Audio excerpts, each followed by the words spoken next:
Estamos em mais um programa Trilhas do Saber com o Eduardo Luz, dirigido por André Mendes. Olá! Hoje a gente vai mergulhar em algumas ideias assim bem centrais de um clássico da filosofia política, o Leviatã, de Thomas Hobbes. Vamos usar uns trechos selecionados da obra, tá? Exato. A ideia é destrinchar um pouco como Hobbes enxergava a natureza humana, sabe? Sem filtros. E por que ele achava tão essencial ter um governo forte, um Estado, para evitar o caos mesmo? Certo. E que visão de caos ele tinha, hein? Acho que podemos começar por aí. Como ele imaginava a vida humana sem um Estado organizando as coisas? Bom, ele parte de uma ideia que para a época era bem radical, que nós somos, na essência, iguais. Iguais em força física, em capacidade mental. Ninguém é tão superior que não possa ser vencido por outros, ainda mais se eles se juntarem, né? Entendi. Mas como essa igualdade leva ao conflito? Parece contraintuitivo. Pois é, porque se somos iguais nas capacidades, temos a mesma esperança de conseguir o que queremos. Aí, se duas pessoas querem a mesmíssima coisa, uma coisa que não dá para dividir, pronto, viram inimigas. Ah, faz sentido. A competição. Exato. E daí nasce a desconfiança. Tipo, se eu não posso confiar que o outro não vai tentar me passar para trás ou me atacar para pegar o que é meu ou o que eu quero, eu preciso me antecipar. Preciso dominar antes que me dominem. Nossa, Isso mais a busca por glória, por reputação e a própria competição pelos bens. Tudo isso junto cria o que ele famosamente chamou de guerra de todos contra todos.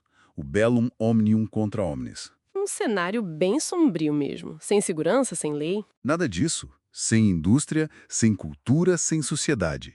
A vida nesse estado, ele diz, seria solitária, pobre, sórdida, brutal e curta. Terrível, né? O motor disso tudo é um desejo que não para, um desejo por mais e mais poder que só a morte interrompe. Que coisa. Mas ele via alguma saída? Alguma coisa na gente que puxasse para o outro lado? Via sim.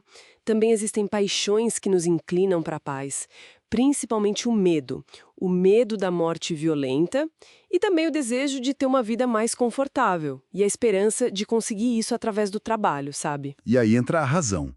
Tipo, a cabeça pensando numa solução. Isso. A razão sugere umas regras que ele chama de leis de natureza. A primeira, a fundamental é: busque a paz e siga a paz. E a segunda deriva dessa: você deve concordar em abrir mão do seu direito a tudo, que é o que vigora na guerra total, desde que os outros também abram mão. Abrir mão de direitos. É uma troca, então. Uma troca mútua de direitos. É isso que ele chama de contrato, ou pacto. É daqui que nasce a ideia de justiça e injustiça.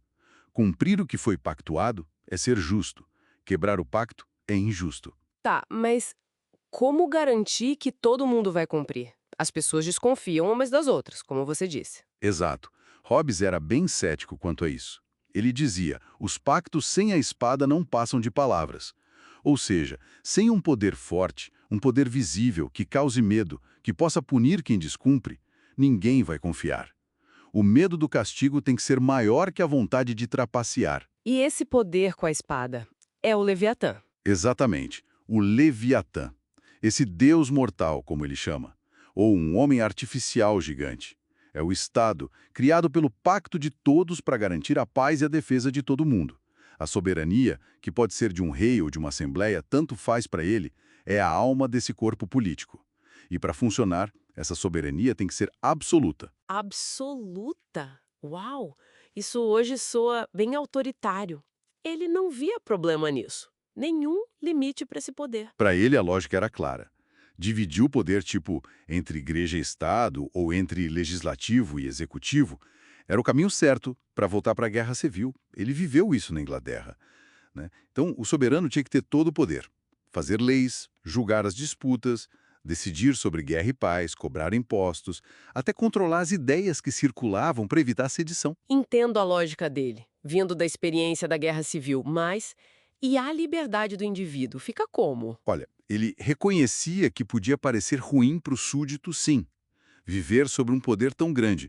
Mas aí ele argumentava, qualquer problema, qualquer inconveniência de viver assim é muito, mas muito menor do que a miséria, o horror da guerra civil ou daquele estado de natureza sem lei nenhuma. É uma troca dura, né? Liberdade total por segurança básica. Exatamente. Para Hobbes, a ordem, qualquer ordem, desde que garantida por um poder forte, era sempre preferível ao caos absoluto da guerra de todos contra todos. Faz sentido, dentro do sistema dele. Mas ele não ficou só na política pura, né? Falou de religião, linguagem. Falou, sim. Ele via que as ideias, as palavras, também eram campo de batalha, ou podiam ser ferramenta para a paz. Ele analisou a origem da religião, ligando muito à ansiedade humana sobre o futuro, à ignorância das causas das coisas e ao medo de poderes invisíveis. E ele era crítico a certas ideias religiosas ou filosóficas. Muito crítico, principalmente aquelas que, na visão dele, enfraqueciam o poder do governante civil.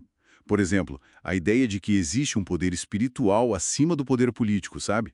Ou a ideia de que uma pessoa pode ter uma inspiração divina particular que a libera de obedecer à lei comum. Ah, entendi. Ideias que poderiam levar à desobediência, à divisão. Isso ele chamou essas forças de erro, de confusão, de reino das trevas, porque elas obscureciam a razão, a luz natural e atrapalhavam a obediência civil que para ele era crucial. Por isso ele batia tanto na tecla da importância de usar a linguagem de forma clara, com definições precisas, a razão como um cálculo, sabe? Para evitar o que ele chamava de filosofia vã e palavras sem significado, que só geram confusão e conflito. E isso nos deixa com uma questão para pensar, né? Essa análise do Hobbes, feita lá no século XVII, sobre a necessidade de um poder centralizador para conter, digamos, o lado mais destrutivo da natureza humana e garantir a simples sobrevivência, será que isso ainda ressoa hoje? Nos nossos debates sobre segurança versus liberdade, sobre o tamanho do Estado, sobre como lidar com a polarização nas sociedades? Como essas ideias tão radicais dele conversam ou batem de frente com os nossos valores de democracia, de direitos individuais? Uma pergunta e tanto para a gente levar daqui.